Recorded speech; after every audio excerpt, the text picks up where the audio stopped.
요즘 따라 팔다리가 저리시나요? 잠을 오래 못 주무신다고요? 몸이 예전 같지 않으시네요. 그래도 술은 젊은 날처럼 드신다고요? 하지만 아픈 건 싫으시죠? 노인과 음주 이야기 지금 시작합니다. 친구야, 술을 마시면 몸이 뜨끈뜨끈 달아오르지. 그게 다 혈액순환을 도와주는 증거라니까. 나이 들면 혈액순환이 잘 안 되잖아. 그지? 그러니까 술을 마셔서 혈액순환을 돕는 거라고. 하루에 한 잔은 딱 좋아. 아이고, 그게 다 틀린 말이야, 이 양반아. 한 달만 끊어봐. 아침에 아주 그냥 몸이 다 개운하다니까? 너 한 달 이상 술을 안 마신 적이 언제요? 88 올림픽 하기도 전 아냐? 야, 내가 직장 생활을 40년 했고 술이 밥인데 그게 마음처럼 되냐? 그러니까 지금이라도 시작해야지. 지금부터 관리를 잘 해야 된다고. 야, 내 나이 70 다 돼가는데 무슨 부귀 영화를 누리겠다고 뭔 관리는 관리야, 이 사람이 참. 매일 날씨 좋으면 날씨 좋다고 한 잔, 비 오면 비 온다고 한 잔, 이 핑계 저 핑계 대고 술인데 그게 몸에 얼마나 안 좋겠어. 자, 봐라. 아픈 데 없이 건강하잖아. 아픈 곳이 없기는 어제는 또 골반 아프다고 정형외 외과 갔다 오지 않았어? 예, 아유, 그건 뼈 아파서 간 거고. 야, 골반 오고 술하고 무슨 상관이야? 다 술이랑 상관이 있어. 술은 독이야. 에이, 술은 약이지. 허허, 봐. 매일 술 마시는 노인네들 어디 멀쩡한가? 자네 지금 지난 40년 동안 술을 마셨는데 그게 몸에 얼마나 안 좋겠어. 너도 금방이라니까. 술을 마시면 잠도 잘 못 자. 야, 그럼 나하고 얘기할까? 네 말이 맞으면 내가 술 한 달 끊어보고, 내 말이 맞으면 오늘 술 한 잔 사는 거야. 그거 확실한 거요? 약속 지킬 수 있어? 긴 날 말어. 남아일은 중천금이야. 이것이 다 사람 마음가짐에 달린 거야, 마음가짐. 내가 젊었다 생각하면 젊은 거야, 이 사람아. 안 그래서 전문가 선생? 네, 두 분께서 노인 음주에 대해 의견이 분분하시네요. 정확한 이야기 듣기 위해 전문가 선생님 모시겠습니다. 선생님 안녕하세요. 안녕하십니까? 네, 선생님 먼저 노인 음주 현황은 어떻습니까? 네, 65세 이상 성인에서 한 달에 한 번이라도 음주하는 월간 음주율은 36.7%입니다. 여기서 여성은 월간 음주율이 18.6%에 그치지만 남성의 경우 60.7%라는 높은 수치를 보이고 있습니다. 다시 말해 노인 음주 수치의 대부분의 비율은 남성이 차지하고 있군요. 네, 그렇습니다. 노인 남성의 경우 월 1회 이상 한 번의 술자리에서 7잔 이상 음주한, 그러니까 소주 한 병 정도죠. 그런 비율인 월간 폭음률도 33.2%나 됩니다. 또 장기간 음주로 인해 알코올 내성, 금단 증상이 발생하는 알코올 의존성을 겪는 노인의 비율 역시 8.1%로 높게 나타나고 있습니다. 또한 국민의 조기 사망 및 장애로 인한 사회적 손실을 의미하는 질병 부담 역시 술이 두 번째로 큰 원인으로 작용하기 때문에 현재 노인분들의 절주를 독려해야 하는 시점이라고 할 수 있습니다. 생각보다도 노인분들의 음주량이 많은 것 같습니다. 자, 그렇다면 노인 음주의 특징으로 꼽을 수 있는 것은 무엇이 있을까요? 네, 노인분들은 젊은 층에 비해서 조금 다른 게 한 번에 드시는 양은 비교적 적은 반면에 더욱 자주 음주하시는 특징이 있습니다. 조금씩 더 자주 드시는 습관은 몸에 어떤 영향을 미칠까요? 폭음을 하지 않고 조금씩 드시면 자주 드셔도 괜찮다는 생각을 하실 수가 있을 것 같습니다. 하지만 술을 드실 때는 세 가지를 생각하셔야 하는데요. 술을 마시는 빈도, 양, 그리고 알코올 도수입니다. 가랑비에 옷 젖는 줄 모른다라는 속담도 있듯이 한 번에 마시는 양이 적다고 하더라도 매일 오랜 세월 술을 마시게 되면 본인도 모르는 사이에 간을 망가뜨리고도 남을 만큼 많은 양이 될 수 있습니다. 예를 들어 매일 한 잔의 음주를 지속하면 비음주자에 비해 심장이 빠르고 불규칙하게 뛰는 질병인 심방세동의 위험성이 높아집니다. 간에게도 휴식이 필요하다는 말씀을 많이 드리는데요. 술을 마신 후 적어도 2, 3일은 금주하셔야 간도 쉴 수 있습니다. 봐, 내 말이 맞잖아. 노인 알코올 의존도 수치가 높고 매일 알코올을 섭취하는 습관은 노년기 신체에 많은 부담을 준다는 말씀을 해주셨습니다. 자, 그럼 이제 노년기 신체 변화에 대해서 들어봐야 할 것 같네요. 노년기라뇨. 제가 어디 가면은요 아직 50대로 봐요. 아직 노인 소리 듣긴 이르다 이 말입니다. 선생님처럼 60대 후반이 되시면 비록 마음은 청춘이시지만 몸은 노년기로 접어듭니다. 노년기의 대표적인 신체 변화로는 수분량이 감소하고 체지방률이 증가하면서 더불어 신진대사율이 저하된다는 점입니다. 이에 따라 알코올 분해 능력이 떨어지게 되죠. 다 마음가짐에 달렸다니까 그러시네. 전문가 양반이 참 답답하시네. 저는 말입니다. 다른 노인하고 틀려요. 예전에 다 들었던 얘기입니다. 술 많이 마시지 마라. 간 나빠진다. 어? 건강해진다. 등등. 근데 저는 말입니다. 아버지 유전자를 닮아서 술에 강한 사람입니다. 또 저러네 또. 애주가분께서는 젊은 시절과 동일한 양을 음주를 해도 젊은 시절에 비해 더 빨리 취하고 늦게 깨지는 않으신가요? 그거야 그렇죠. 몸이 점점 알코올을 분해하기 어려워한다는 신호입니다. 그 이유가 노화 때문이고요. 그거 봐라. 그런 상태에서 매일 술을 드시면 몸의 부담이 아주 심하겠죠? 노년기 신체 변화로는 수분량 감소와 체지방률 증가가 있으며 이로 인해 알코올 분해 능력이 떨어진다는 것이군요.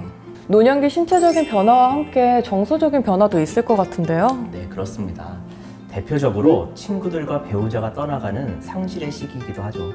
우리 마누라는요 150살까지 살 것 같아요. 어이구 무서워. 혹은 몸에 아픈 곳이 생기고 경제적인 어려움을 겪으면서 의존성이 증가하기도 하고요. 혹시 자녀들에게 의지하고 있는 경우가 많아지진 않으셨나요? 뭐 그냥 가끔 시간을 보내는 거지 뭐 이전까지. 너 아플 때마다 아들내미 병원에 데려다 주잖아. 왜 또 아닌 척을 해? 넌 좀 가만 좀 있어. 자, 전문가님 얘기 이어서 듣겠습니다. 나이가 들면서 타인에게 의지하는 것은 자연스러운 현상입니다. 하지만 그럴 사람이 없다면 술에 의존하는 경향이 더 커집니다. 그게 정말 무서운 점이죠. 그래 술 마시지 말고 차라리 애들을 자주 봐. 에이 나야 보고 싶지 내가 안 보나? 애들이 바쁜데. 네, 아이들도 그렇고 무엇보다도 노년기의 가장 큰 변화는 직업의 은퇴를 겪는다는 점이 있습니다. 네 얘기 나온다. 이 친구가 은퇴를 한다니까 아주 그냥 한탄을 했어요. 야 언제? 에이 헛소리 말어. 괜찮아요. 많은 분들이 그렇게 느끼세요. 은퇴할 때가 찾아오면 일에서 해방된다는 느낌보다는 사회의 소속감과 자신의 능력을 잃어버린다는 느낌을 받게 되죠.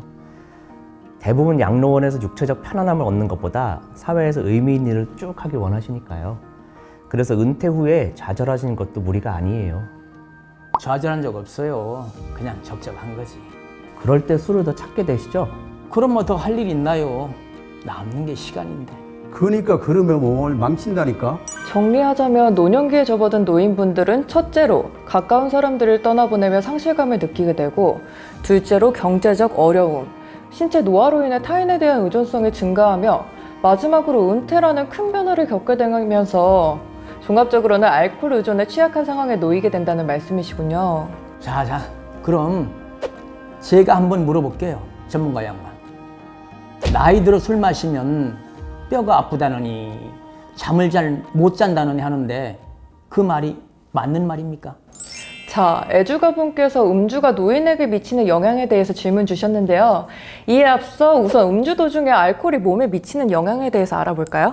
일단 술은 치사량이 있습니다. 일반적으로 혈중 알코올 농도가 약 0.5% 정도가 되면 사망할 수 있습니다. 그게 소주 얼만큼이죠? 사람마다 알코올 분해 능력이 다르기 때문에 소주 몇 병을 먹으면 사망한다 이렇게 얘기할 수는 없습니다만 일반적으로 봤을 때는 소주 한 5병 이상 먹으면 치사량에 다다를 수 있을 것으로 생각을 합니다. 여기서 중요한 것은 알코올은 시간에 따라 일정하게 대사되므로 짧은 시간 내에 빨리 마시면 그만큼 혈중 최대 알코올 농도가 상승하게 됩니다. 따라서 같은 음주량이라도 빨리 마시는 것은 더욱 위험하다고 할 수 있습니다. 또한 알려진 치사량보다 낮은 수치에서도 사망하는 사례들이 또 있는데요.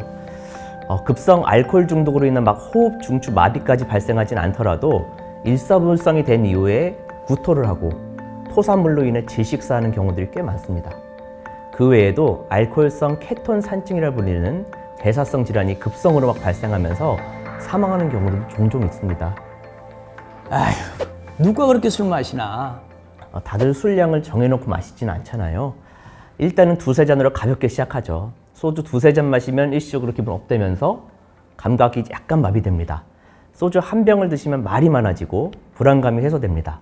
하지만 타인에 대한 공격성도 증가합니다. 집중, 조절, 균형 감각도 손상되고요. 이때가 음주를 멈춰야 하는 지점인가요? 네, 맞습니다. 하지만 술이 술을 부르게 됩니다. 알코올 분해 능력에 따라 다르지만 일반적으로 소주 2병 이상을 드시면 필름이 끊깁니다. 그리고 구토 증상이 일어나고요. 4병을 빠른 시간 내에 드시면 의식 불명될 수 있습니다. 그렇게 5병 이상 드시면 혼수 상태에 빠져서 사망하실 수도 있게 되는 거죠. 요새 누가 그렇게 술 마시나? 에이, 젊었을 때야 그랬지. 혹시 최근에 술 드시고 주변 사람하고 싸운 적 있으세요? 없어요. 왜 없어? 그제 포장마차에서 술 마시고 한바탕 했잖아. 에이, 그건 가벼운 말다툼이고. 아마 그때가 소주 1병 이상 드셨을 때겠죠? 정각하시네. 아니야. 소주 서너 잔? 약 반병 정도? 아유, 한 병 맞아 이 사람아. 그때 한 병 먹고 잔뜩 취해서 잔돈 안 맞는다고 싸웠잖아. 그런 단계가 오면 술이 문제가 되는 겁니다. 술이 기본적으로 독이고 절제력을 잃을 정도로 과음을 하면 그때는 술이 문제가 되기 때문에 그 전에 음주를 멈춰야 된다는 말씀을 해주셨습니다. 이어서 음주가 노인에게 미치는 장기적인 영향에 대해서 들어보겠습니다. 과도한 음주가 위나 간 등의 내과 질환을 발생시킨다는 것은 잘 아시겠죠? 그거야 맨날 듣는 얘기죠. 혹시 손이나 발이 종종 저리진 않으세요? 뭐 나이 들면 다 그런 거 아닙니까? 오랜 시간 동안 술을 자주 마셔왔을 경우 비정상적인 혈액순환이 일어나 말초신경이 손상됩니다. 그러면 손발 저림 증상이 쉽게 나타나게 됩니다. 시간이 가면 갈수록 더 심해져서요. 나중에는 병뚜껑을 따는 간단한 행동도 힘들어하는 분들도 계십니다. 노인이 잦은 음주를 했을 경우 손발 저림이 심해질 수 있다는 말씀해 주셨고요. 또 다른 영향이 있을까요? 네, 뼈 쪽 문제가 또 생겨날 수가 있는데요. 고관절이라고 이 골반 쪽 질환을 유발하기도 합니다. 제 환자분 중에 고관절 부위에 통증을 호소하셔서 검사를 해봤더니 무혈성 괴사라는 병이 발견된 적이 있습니다. 이 병은 잦은 음주로 인해 혈중 콜레스테롤이 높아지면서 미세혈관이 막혀서 뼈 세포들이 괴사에 빠지는, 그러니까 녹는 거죠. 뼈가 함몰되는 병입니다. 애주가분들이 정형외과를 자주 다니신다면 검사해 보실 필요가 있겠네요. 걷는 데는 문제 없어요. 그냥 확인치 하는 거지. 아유, 그러면 노인 음주와 수면의 질은 어떤 관계가 있습니까? 애주가분께서는 혹시 잠은 잘 주무십니까? 잠 못 자지. 그러니까 술 한잔 하고 자는 거지.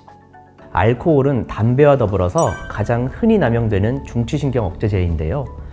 저녁에 술을 마시고 자면 침대에 누워있는 시간은 길어질지 모르지만 실제로 잠을 자는 시간은 짧아집니다. 깊은 잠을 이루지 못하고 선잠을 자게 된다는 거죠. 아마도 애주가분께서도 술 마신 다음 날은 일찍 깨시는 거 느끼실 텐데요. 뭐 그렇긴 하죠. 글쎄 내가 말했잖아. 나이 들어 술 마시면 잠도 못 잔다고. 나는 요즘 아침에 얼마나 개운한지 몰라. 더 큰 문제는 그게 반복되면서 우울감이 늘어난다는 점입니다.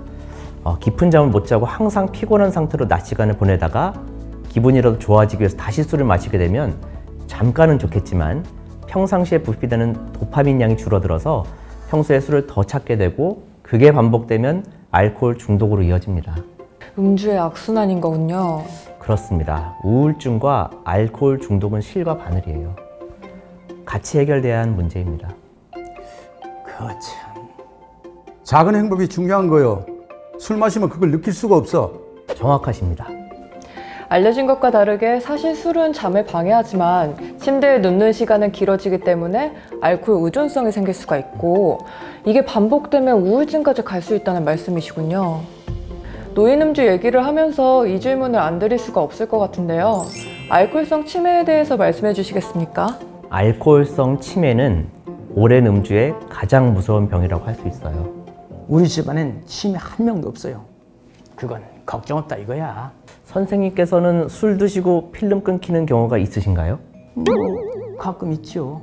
가까운 가족 중에 치매 환자가 없다 하더라도 음주 후에 필름 끊기는 경우가 반복되면 알코올성 치매로 발전될 수 있습니다. 특히 술 마시고 성격이 폭력적으로 바뀌거나 하는 경우엔 더더욱이요. 봐, 네가 딱 그러잖아. 내가 괜히 술 끊으라고 그러는 게 아니잖아. 말씀해주신 알코올성 치매에 대해서 더 자세히 들어볼까요? 네, 알코올성 치매는 만성적 음주로 뇌 조직이 손상을 받아서 치매 현상이 나타나서 주변 현상을 제대로 인지하지 못하게 되는 상태를 말합니다. 근데 모든 노인성 치매의 24% 정도가 술과 연관되어 있다고 알려져 있기 때문에 필름이 끊기는 경험을 여러 번 하고 술을 즐겨 마신다면 정말 주의하셔야 합니다. 전문가한테 들으니까 더 무섭다, 야. 에이, 그럼 아들아 지금 술 끓으라는 얘기야? 아니 말년에 그 술까지 못 마시면 무슨 낙으로 사나? 지금까지 잘 살아오셨으니까 마무리도 잘 하셔야죠. 나와 주변 사람이 고통스럽지 않은 말년이요. 웰빙, 웰다잉이 중요합니다. 웰빙, 웰다잉. 정말 중요한 말씀이시네요. 선생님 말씀 감사합니다. 감사합니다. 자, 두 분께서 전문가 선생님 말씀 들어보셨는데 어떠셨는지요? 어때? 그래 뭐 틀린 말은 아닌 것 같구만. 어때? 약속 지킬 거지? 무슨 약속? 허허, 아까 나하고 약속했잖아. 내 말이 맞으면 한 달 동안 술 끊는다고. 내가 언제 그런 말을 했나? 아니, 이 친구 치매인가? 정말 술 끊어야 되겠는데? 선생님, 아까 약속하셨어요. 그래요? 참. 그건 그렇고 이 나이에 술까지 안 마시면 무슨 맛으로 살아요? 우리 젊었을 때 들은 얘기 있잖아. 하루에 술 한 잔은 건강에도 좋다. 뭐 이런 말은 어떻고? 있어봐, 더 있어. 마침 딱 말씀 잘해주셨네요. 다음 시간에는 술에 대한 오해들을 풀어보고 술을 대신할 노년기의 취미와 술에 관대한 우리 문화에 대해서 알아보도록 하겠습니다. 감사합니다.